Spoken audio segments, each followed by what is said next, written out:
Welcome back. ഇത് നമ്മൾ വന്നിരിക്കുന്നത് ഒരു മീൻ കറിയുടെ റെസിപ്പി ആയിട്ടാണ്. ഇതൊരു ഹോട്ടൽ സ്റ്റൈലിലുള്ള മീൻ കറിയുടെ റെസിപ്പിയാണ്. നമ്മൾ തേങ്ങ ഒന്നും അരച്ചല്ല, തേങ്ങാപ്പാലിലാണ് ഈ ഒരു മീൻ കറി ഉണ്ടാക്കുന്നത്. വളരെ ടേസ്റ്റും പെട്ടെന്ന് തന്നെ ഉണ്ടാക്കാൻ പറ്റിയ നല്ലൊരു മീൻ കറിയുടെ റെസിപ്പിയാണ്. ചോറിൻ്റെ കൂടെയും ചപ്പാത്തിയുടെ കൂടെയും നല്ല ഒരു അടിപൊളി കോമ്പിനേഷൻ തന്നെയാണ്. നമുക്കപ്പോൾ എങ്ങനെയാണ് ഈ ഒരു മീൻ കറിയുടെ റെസിപ്പി എങ്ങനെ ഉണ്ടാക്കുന്നത് നോക്കാം. അപ്പോൾ ഞാനിവിടെ എടുത്തിരിക്കുന്നത് കഷ്ണം മീനാണ്. മോത ഫിഷാണ് കേട്ടോ എടുത്തിരിക്കുന്നത്. അത് തലയോടുകൂടി എടുത്തിട്ടുണ്ട്. തലയോടുകൂടിയാണ് വാങ്ങിക്കാൻ കിട്ടിയത്. അപ്പോൾ കഷ്ണമുണ്ട്, മാംസ കഷ്ണമുണ്ട്, തലയുടെ കുറച്ച് ഭാഗം കൂടിയുണ്ട്. അപ്പോൾ നന്നായിട്ട് ക്ലീൻ ചെയ്ത് ഉപ്പും എല്ലാം ഇട്ട് നന്നായിട്ട് ക്ലീൻ ചെയ്തെടുത്തിട്ടുണ്ട്. ഏകദേശം ഒരു 3/4 കിലോ ഉണ്ട് കേട്ടോ ഇത്. അത് മാറ്റി വെച്ചിട്ടുണ്ട്. ഇനി ഒരു പുളി അപ്പം ഒരു 2 കഷ്ണം പുളി രണ്ടായിട്ട് കീറിയിട്ടിട്ട് എടുത്തിട്ടുണ്ട്. അപ്പോൾ നിങ്ങളുടെ മീനിൻ്റെ അനുസരിച്ച് പുളി എടുക്കുക. ഇനി ഇതിലേക്ക് ഒരു ചെറിയ കഷ്ണം സവാള, അപ്പോൾ എൻ്റെ കയ്യിൽ ചെറിയ ഉള്ളി ഇല്ലാഞ്ഞതുകൊണ്ട് ചെറിയൊരു സവാള പകുതി എടുത്തിട്ടുണ്ട്. പിന്നെ ഇഞ്ചി വെളുത്തുള്ളി പേസ്റ്റ് 2 ടേബിൾ സ്പൂൺ, പിന്നെ 3 പച്ചമുളക്, ഒരു തക്കാളി, മീഡിയം സൈസ് തക്കാളി എടുത്തിട്ടുണ്ട്. അപ്പോൾ നമ്മളിവിടെ മൺചട്ടിയിലാണ് തയ്യാറാക്കുന്നത്. ഇതിലേക്ക് വെളിച്ചെണ്ണ ഒഴിച്ച് കൊടുക്കാം. ചട്ടി ഒന്ന് ചൂടായി വരുമ്പം വെളിച്ചെണ്ണ ഒഴിച്ച് കൊടുത്തിട്ടുണ്ട്. അതിലേക്ക് ഒരു 3-4 ഉലുവ ഇട്ട് കൊടുക്കുന്നുണ്ട്. അതൊന്ന് ചെറുതായിട്ട് പൊട്ടി വരുമ്പോൾ അതിലേക്ക് നമുക്ക് എടുത്ത് വെച്ചിരിക്കുന്ന ഇഞ്ചി വെളുത്തുള്ളി പേസ്റ്റ് ഇതിലേക്ക് ഇട്ട് കൊടുക്കാം. ഇഞ്ചി വെളുത്തുള്ളി നല്ലതായിട്ട് ചതച്ചെടുത്തതാണ് കേട്ടോ. അപ്പോൾ അത് അങ്ങനെ ചതച്ചെടുക്കുമ്പോഴാണ് കേട്ടോ അതിൻ്റെ ടേസ്റ്റ്. അതൊന്ന് നന്നായിട്ട് വാടി വരുമ്പോൾ അതിലേക്ക് നമുക്ക് എടുത്ത് വെച്ചിരിക്കുന്ന നമ്മളുടെ പച്ചമുളകും സവാള ഇട്ട് കൊടുക്കാം. പച്ചമുളക് ഞാൻ രണ്ടായിട്ട് കീറിയിട്ട് മാത്രമേ ഉള്ളൂ. അപ്പം ചെറുതായിട്ട് കട്ട് ചെയ്യണമെങ്കിൽ അങ്ങനെ കട്ട് ചെയ്യാം നിങ്ങൾക്ക്. ഇനി അതൊന്ന് ആ ഒരു പച്ചമുളകും സവാളയും ഇഞ്ചിയും വെളുത്തുള്ളിയൊക്കെ നന്നായിട്ടൊന്ന് മുരിഞ്ഞ് വരുന്നവരെ ഒന്ന് വെയിറ്റ് ചെയ്യാം. അപ്പോൾ ഇത് ഒരുവിധം ഒന്ന് മുരിഞ്ഞ് വന്നിട്ടുണ്ട്, ഒരു കളറൊക്കെ ഒന്ന് മാറി വന്നിട്ടുണ്ട് ഉണ്ടോ. ഈ ഒരു രീതി ഒരുപാടൊന്നും ബ്രൗൺ കളറൊന്നും ആവണ്ട. ഇനി ഇതിലേക്ക് നമുക്ക്, കാരണം ഇനി നമ്മൾ ഇട്ടുണ്ട് ഇളക്കുന്നുണ്ട്. അപ്പോൾ ഇനി ഇതിലേക്ക് നമുക്കൊരു മീഡിയം സൈസുള്ള തക്കാളി ചെറുതായിട്ട് കട്ട് ചെയ്തത് അതും കൂടി ഒന്ന് ഇട്ട് കൊടുക്കാം. അപ്പോൾ അതും നന്നായിട്ടൊന്ന് വഴറ്റിയെടുക്കുക. അപ്പോൾ തക്കാളി നന്നായിട്ടൊന്ന് വഴന്ന് കിട്ടാൻ വേണ്ടി നമുക്കിതൊന്ന് മൂടി കൊണ്ട് അടച്ച് ഒന്ന് കുക്ക് ചെയ്യാം. അപ്പോൾ ഇതിലേക്ക് ഞാൻ ആദ്യം ഉപ്പിട്ടിട്ടില്ലായിരുന്നു, ഉപ്പിടാൻ വിട്ടുപോയതാണ്. നമുക്ക് സവാള വഴച്ചുമ്പോൾ തന്നെ ഉപ്പിട്ട് കൊടുക്കാം. അപ്പോൾ ഉപ്പ് കൂടി ഇട്ടിട്ട് നമുക്കിതൊന്ന് നന്നായിട്ടൊന്ന് മിക്സ് ചെയ്തിട്ട് മൂടി കൊണ്ട് അടച്ച് നമുക്കൊന്ന് കുക്ക് ചെയ്തെടുക്കാം. അപ്പോൾ ഈ തക്കാളിയൊക്കെ നന്നായിട്ടൊന്ന് വെന്ത് കിട്ടാൻ വേണ്ടിയാണ് മൂടി കൊണ്ട് അടച്ച് നമുക്കൊന്ന് കുക്ക് ചെയ്യുന്നത്. അപ്പോൾ 2-3 മിനിറ്റ് കഴിഞ്ഞിട്ട് നമുക്കിതൊന്ന് തുറന്ന് നോക്കാം. അപ്പോൾ തക്കാളിയൊക്കെ നന്നായിട്ട് സോഫ്റ്റായിട്ട് വരും. അപ്പോൾ അതേ 2-3 മിനിറ്റ് കഴിഞ്ഞിട്ട് ഞാൻ ഇതൊന്ന് നോക്കുമ്പം തക്കാളിയൊക്കെ നന്നായിട്ട് വെന്ത് സോഫ്റ്റായിട്ടുണ്ട്. നന്നായിട്ടൊന്നും കൂടി ഒന്ന് സ്മാഷ് ആകാനുണ്ട്. അപ്പോൾ വീണ്ടും ഞാനിതൊന്ന് നന്നായിട്ടൊന്ന് ഇളക്കി കൊടുത്ത് ഒന്നും കൂടി അതൊന്ന് സ്മാഷാക്കി എടുക്കുന്നുണ്ട്. ആ തക്കാളിയൊക്കെ ഒന്നും കൂടി ഒന്ന് സ്മാഷാക്കി എടുക്കുന്നതിന്. ഇപ്പോൾ ഒരു ഇതായിട്ടുണ്ട്. ഇനി നമുക്കിതിലേക്ക് പൊടികൾ ഇട്ട് കൊടുക്കാം. ഒരു 1/4 ടീസ്പൂൺ മഞ്ഞൾപ്പൊടി. ഇനി ഇതിലേക്ക് ഒരു മല്ലിപ്പൊടിയാണ് ഇട്ട് കൊടുക്കുന്നത്. ഒരു 2 ടീസ്പൂണോളം മഞ്ഞൾപ്പൊടി ഇട്ട് കൊടുക്കുന്നുണ്ട്.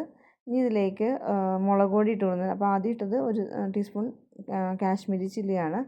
പിന്നെ അതിനുശേഷം ഒരു 2 ടീസ്പൂൺ സാധാരണ മുളക് പൊടി ഇട്ട് കൊടുക്കുന്നുണ്ട്. അപ്പോൾ എരിവനുസരിച്ച് ഓരോരുത്തരുടെ ഇത് മാറ്റാം കേട്ടോ. എരിവനുസരിച്ച് കൂട്ടുകയും കുറയ്ക്കുകയൊക്കെ ചെയ്യാം. എന്നിട്ട് നന്നായിട്ടൊന്ന് മിക്സ് ചെയ്ത് കൊടുക്കുക. അപ്പോൾ നമ്മുടെ മസാലയുടെ ഒക്കെ പച്ചമണം മാറുന്നത് വരെ ഒന്ന് നന്നായിട്ടൊന്ന് ഇളക്കി മിക്സ് ചെയ്യുക.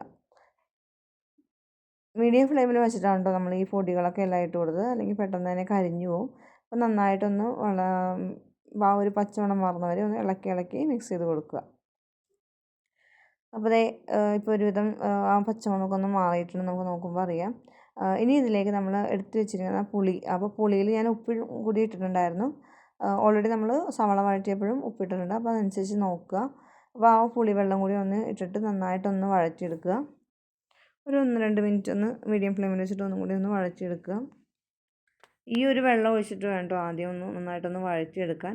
കാരണം നന്നായിട്ടൊന്ന് ആ എണ്ണയൊക്കെ തെളിയുന്നത് വരെ. ഇപ്പോൾ എണ്ണയൊക്കെ തെളിഞ്ഞ് വന്നിട്ടുണ്ട്. ഇതിലേക്ക് ഇനി ചെറു ചൂടുവെള്ളമാണ് കേട്ടോ, ഒരു 1.25 കപ്പോളം ചെറു ചൂടുവെള്ളം ഒഴിച്ച് കൊടുക്കുന്നുണ്ട്. അപ്പം നിങ്ങളുടെ മീനിൻ്റെയും അതുപോലെ നിങ്ങൾക്ക് എത്ര ഗ്രേവി വേണോ അതനുസരിച്ച് ഒഴിച്ച് കൊടുക്കുക. ഇനി നമുക്കിതൊന്ന് മൂടി കൊണ്ട് അടച്ചൊന്ന് തിളക്കാൻ വേണ്ടി വെയിറ്റ് ചെയ്യാം. തിളച്ചതിന് ശേഷം മാത്രം മീനിട്ട് കൊടുക്കുക. അപ്പോൾ ഇത് നന്നായിട്ട് തിളച്ച് വന്നിട്ടുണ്ട്. അപ്പോൾ ഈ ഒരു ടൈമിൽ ഉപ്പൊക്കെ നോക്കുക, പാകം ഇനി വേണോ വേണ്ടയോ എന്ന് ഉപ്പ് നോക്കുക. അതിനുശേഷം നമ്മളുടെ എടുത്ത് വെച്ചിരിക്കുന്ന മീൻ ഇതിലേക്ക് ഇട്ട് കൊടുക്കുക. അപ്പോൾ രണ്ടും കൂടി തലയും മീൻ കഷ്ണങ്ങളും ആണുള്ളത്. രണ്ടും കൂടി ഞാൻ ഇട്ട് കൊടുക്കുന്നുണ്ട്.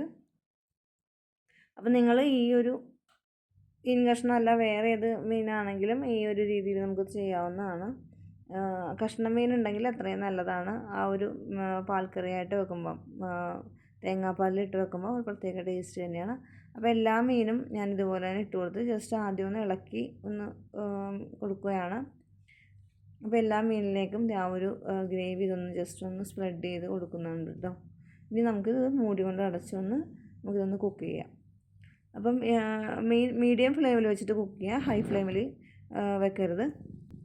അപ്പം മീനിൻ്റെ വേവ് അനുസരിച്ച് നമുക്ക് സമയം കൂട്ടാവുന്നതാണ്. അപ്പോൾ ഞാനത് ഏകദേശം ഒരു 10 മിനിറ്റോളം മീഡിയം ഫ്ലെയിമിൽ വെച്ചിട്ട് കുക്ക് ചെയ്യുന്നുണ്ട്.